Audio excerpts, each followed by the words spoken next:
আসসালামু আলাইকুম। আশা করি সকলে ভালো আছেন। আমার ইউটিউব চ্যানেলে আপনাদেরকে স্বাগতম। তো এর আগের ভিডিওতে আমি দেখিয়েছি কিভাবে যারা নতুন ভোটার হয়েছেন তারা স্লিপ নাম্বারের সাহায্যে এনআইডি কার্ডের কপিটি বের করবেন, সেটি দেখিয়েছি। তো আজকের ভিডিওর মাধ্যমে আমি দেখাবো কিভাবে আপনারা যারা নতুন ভোটার হতে ইচ্ছুক, এখনো ভোটার হননি, তারা কিভাবে অনলাইনে আপনাদের ভোটার আইডি কার্ডের আবেদন করবেন। তো ভিডিও শুরু করার আগে একটি কথা, আপনারা ভিডিওটি কেটে কেটে দেখবেন না। কেটে কেটে দেখলে কিছুই বুঝতে পারবেন না। তো আবেদন করার জন্য আমাদের একটি লিঙ্কের প্রয়োজন হবে। এই লিঙ্কটি আমি ভিডিও ডেসক্রিপশন বক্সে দিয়ে দেবো, সেখান থেকে আপনারা কপি করে নেবেন। তো কপি করা হলে আপনারা আমাদের ব্রাউজারে চলে যাবেন। ফোনের হলে যে কোনো ফোনের ব্রাউজার আছে, সেখানে গিয়ে লিঙ্কটি পেস্ট করে দেবেন।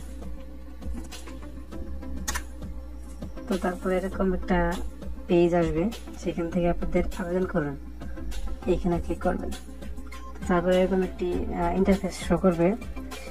এখন কি আপনি এই ঘরে আপনার নামটি ইংরেজিতে লিখবেন, ফুল নাম ইংরেজিতে লিখবেন। তো আমি লিখতেছি। তারপরে এখানে আপনার জন্ম তারিখ দিয়ে দিবেন। তারপরে এখানে আবার এই ক্যাপচারটি পূরণ করে দেবেন। তো ক্যাপচার পূরণ শেষ হলে আপনারা এই বহালে ক্লিক করবেন। তারপরে এখানে আপনার একটা মোবাইল নাম্বার দিবেন। আপনি আপনার মোবাইল নাম্বারটি এখানে দিয়ে দিবেন। তো আমি এখানে আমার মোবাইল নাম্বারটি দিয়ে দিচ্ছি। তো মোবাইল নাম্বার দেওয়া শেষ হলে আপনারা এখান থেকে এই বার্তা পাঠান, এখানে ক্লিক করবেন। তো আপনার ওই ফোনে একটা SMS যাবে, SMS এ একটা ভেরিফিকেশন কোড যাবে, এই কোডটি এখানে দিয়ে দিবেন। তো আমি আমার ভেরিফিকেশন কোডটি এখানে দিয়ে দিয়েছি। তারপরে এখান থেকে আপনারা গুগলে ক্লিক করবেন। তারপরে আপনাদের এখানে ইউজার নেম দিতে হবে। ইউজার নেম আপনারা দিবেন, আপনার নামটা লিখবেন। তারপরে এখান থেকে আপনাদের 3-4টা সংখ্যা বসিয়ে দিবেন। তারপরে এই ঘরে পাসওয়ার্ড দিয়ে দিবেন। পাসওয়ার্ডটি দিয়ে দিবেন আপনার নামটি অথবা যে কোনো অক্ষর, ছোট বড় অক্ষর আর নাম্বার দিয়ে এখানে আপনার পাসওয়ার্ডটি দিয়ে দিবেন। এরকম আমি দেখিয়ে দিচ্ছি, এরকম একটি পাসওয়ার্ড দিয়ে দেবেন। আমি দিচ্ছি, এরকম একটি পাসওয়ার্ড দিয়ে দেবেন। পাসওয়ার্ডটি আমি এখানে দিয়ে দিচ্ছি। তো এই জায়গায় আবারও সেই পাসওয়ার্ডটি দিবেন। তারপরে বহালে ক্লিক করবেন। তারপরে এখানে সেভ দিয়ে দিবেন। তো এখানে দেখতে পাচ্ছেন কোনো ছবি নাই, যেহেতু আমরা নতুন আবেদন করতেছি। তো তারপরে আমাদের এই প্রোফাইলে যেতে হবে। প্রোফাইলে দেখতে পাচ্ছেন যে অনেকগুলো অপশন আছে, এই অপশনগুলো আপনাকে ফিল আপ করতে হবে। তো তার জন্য আপনাকে এডিট অপশনে চলে যেতে হবে। তো এডিট অপশন আসার পরে এখান থেকে আপনাকে আপনার নাম লিখতে হবে বাংলাতে। যারা ফোন ইউজ করে তারা কিবোর্ডের বাংলা ইউজ করে লিখতে পারবেন, আর যারা কম্পিউটার অথবা ল্যাপটপ ইউজ করেন তারা বিজয় 52 আছে, সেটার থেকে ইউনিকোড ব্যবহার করে বাংলা লিখবেন। তো আমি এখান থেকে লিখতেছি। তো আপনাদের নাম দেওয়া শেষ হলে এখান থেকে আপনার জেন্ডার সিলেক্ট করে দেবেন। তারপরে এখান থেকে রক্তের গ্রুপ দিয়ে দেবেন। তারপরে এখানে আপনার যে জন্ম সনদ আছে, জন্ম সনদের যে 17 ডিজিটের একটা নাম্বার আছে, ওই নাম্বারটা এখানে দিয়ে দেবেন। তারপরে এখান থেকে আপনাদের জন্য স্থানটা দিয়ে দেবেন। তো আমি যেহেতু জামালপুর জন্মস্থান আমার, আমি জামালপুর দিয়ে দিচ্ছি। তারপরে এখান থেকে নিচে আসবেন, এখানে ন্যাশনালিটি বাংলাদেশ দাঁড়িয়ে আছে। তো তারপরে এইখানে আসার পর আপনার পিতার তথ্য দিতে হবে। আপনার পিতা যদি মৃত্যুবরণ করে থাকে তাহলে লেটে ক্লিক করবেন, আর যদি না থাকে তাহলে দেওয়া করবেন। এখানে আপনার বাবার নাম বাংলাতে লিখবেন। তারপরে এখান থেকে আপনার পিতার নাম ইংরেজিতে লিখবেন। তারপরে এখান থেকে আপনার পিতার যে এনআইডি কার্ডের নাম্বারটি আছে সেটা দিয়ে দেবেন। তারপরে এখান থেকে আপনার পিতার যদি ভোটার আইডি কার্ডের সিরিয়াল থাকে, মানে আইডি কার্ডের ভোটার আইডি কার্ডের যে নাম্বার থাকে সেটা দিয়ে দেবেন। আমার নাম দিলাম না। তারপরে আপনার মায়ের নাম দিয়ে দেবেন বাংলাতে, তারপরে এটা ইংরেজিতে দিয়ে দেবেন। তারপরে এখান থেকে আপনার মায়ের যে এনআইডি কার্ডের নাম্বারটি আছে সেটি দিয়ে দেবেন।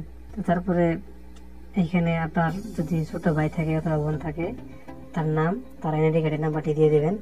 আমার নাই, আমি দিলাম না। তো তারপরে এখান থেকে আপনার মেরিটাল স্ট্যাটাস এটা পূরণ করে নেবেন।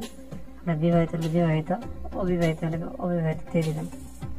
তো তারপরে এখান থেকে আপনি এই পূরণ করা শেষ হলে এই অন্যান্য তথ্য এখানে ক্লিক করবেন। তারপরে এখান থেকে আপনি আপনার যে এডুকেশন শিক্ষাগত যোগ্যতা আছে সেটা এখানে দিয়ে দেবেন। আমি দিয়ে দিলাম উচ্চ মাধ্যমিক বা সমতুল্য। তারপরে এখান থেকে অবশ্যই পেশা দিয়ে দিবেন। পেশা আমি দিয়ে দিলাম ছাত্রছাত্রী। তারপরে এখান থেকে আপনার ডিসেবিলিটি, আপনার যদি দৃষ্টি প্রতিবন্ধী হয়ে থাকেন তাহলে এখান থেকে আপনি যেগুলো একটা সিলেক্ট করে দেবেন, তো আমি দিলাম না। তারপরে এখান থেকে আপনার আইডেন্টিফিকেশন মার্ক, এটা আপনার যদি থাকে আপনার এটা দিয়ে দিবেন বাংলাতে। 3 number, driving licence, passport number এগুলো যদি থাকে দিয়ে দিবেন, না থাকে কোনো সমস্যা নেই। তারপরে এখান থেকে আপনি আপনার ধর্মটা সিলেক্ট করে দেবেন। তো অন্যান্য তথ্য পূরণ করা শেষ হলে আপনারা ঠিকানাতে এসে এখানে কান্ট্রিটি সিলেক্ট করে দেবেন। তারপরে যদি আপনি প্রেজেন্ট অ্যাড্রেসে ভোটার হন তাহলে প্রেজেন্ট অ্যাড্রেস দিয়ে দিবেন, আর যদি আপনার পার্মানেন্ট অ্যাড্রেসে ভোটার হন তাহলে পার্মানেন্ট অ্যাড্রেসে টিকসনে দিয়ে দেবেন। তো আমার যেহেতু পার্মানেন্ট অ্যাড্রেস আর প্রেজেন্ট অ্যাড্রেস সেম, তো এখানে একটা টিকসন দিলেই হলো। আপনার যদি পার্মানেন্ট অ্যাড্রেস আর প্রেজেন্ট অ্যাড্রেস আলাদা হয় তাহলে আপনি আলাদা দিয়ে দেবেন। তো আমি দুটাই সেম দিচ্ছি, তো আপনারা আপনাদেরটা ফিল করে নেবেন। তো আপনারা আপনাদের তথ্য এগুলো পূরণ করে নেবেন। এখানে ডিভিশন দিয়ে দেবেন, ডিস্ট্রিক্ট, উপজেলা, আর এখানে পল্লী হলে পল্লী, পৌরসভা হলে পৌরসভা, তারপরে ইউনিয়ন দিয়ে দেবেন, তারপরে মৌজা, তারপরে আপনাদের ওয়ার্ড নাম্বার দিয়ে দেবেন, তারপরে এখানে ভিলেজ দিয়ে দেবেন, হাউস দিয়ে দেবেন, হাউস অথবা হোল্ডিং দিয়ে দেবেন। এরকম করে আমি দিয়ে দিচ্ছি মোস্তফা জব্বারের বাড়ি, তো আপনারা আপনাদেরটা দিয়ে দেবেন। তারপরে এখানে পোস্ট অফিস বাংলাতে লিখে দেবেন, আর পোস্ট কোড এখানে অবশ্যই ইংরেজিতে দিয়ে দেবেন।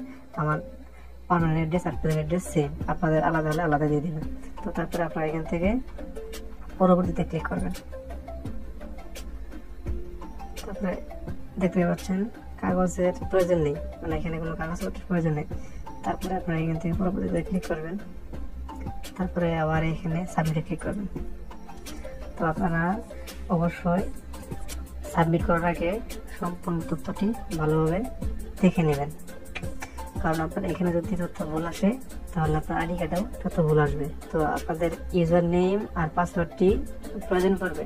পরবর্তীতে আপনারা এটাতে দেখতে পারবেন যে আপনাদের অ্যাপ্লিকেশনটি পেন্ডিং আছে নাকি অ্যাকসেপ্ট করা হয়েছে। তো আমাদের এখানকে এই যে তথ্যটি দিলাম, এই তথ্যটি আমাদের ডাউনলোড করতে হবে। তো এটা একটি পিডিএফ ফাইল আকারে থাকবে, তো এটাকে আমাদের ডাউনলোড করতে হবে। তো এটা আমরা ডাউনলোড করার জন্য এখানে ক্লিক করব। তো এখানে ক্লিক করলাম, এখানে ক্লিক করলে আমাদের ফর্মটি ডাউনলোড হবে। তো অলরেডি আমাদের ডাউনলোড হয়ে গেছে। তো এটা ওপেন করলে দেখতে পাচ্ছেন আমরা যে তথ্যগুলো দিলাম সেই তথ্যগুলো এখানে দেওয়া আছে। তো এটাকে আপনাকে প্রিন্ট আউট করে আর যেগুলো তথ্য দিতে যার বাকি আছে সেগুলো দিয়ে আপনাদের নিকটস্থ যে উপজেলা নির্বাচন কমিশনের অফিস আছে সেখানে গিয়ে এটা জমা দেবেন। জমা দেওয়ার পরে আপনাদেরকে তারা একটা ডেট দেবে, সেই ডেটে আপনাদেরকে ছবি ওঠার জন্য যেতে বলবে। তো আপনারা ছবি উঠে স্লিপ নাম্বারটি নিয়ে সাথে রাখবেন। পরবর্তীতে আপনারা এই স্লিপ নাম্বার দিয়ে আপনাদের এনআইডি কার্ডের যে অনলাইন কপি আছে সেটা বের করতে পারবেন। তো আপনাদের যদি কোনো জায়গায় বুঝতে সমস্যা হয় তাহলে আপনারা কমেন্ট বক্সে আপনাদের মতামত জানাবেন। আর আপনাদের জন্য আমরা কষ্ট করে ভিডিওগুলো বানাই। আপনাদের যদি ভিডিওগুলো ভালো লাগে তাহলে আপনারা আপনাদের বন্ধুদের সাথে শেয়ার করবেন, আর আমার চ্যানেলটিকে আপনারা সাবস্ক্রাইব করে রাখবেন। তো আজকে এই পর্যন্তই। সকলে ভালো থাকুন, সুস্থ থাকুন। খুদা হাফেজ।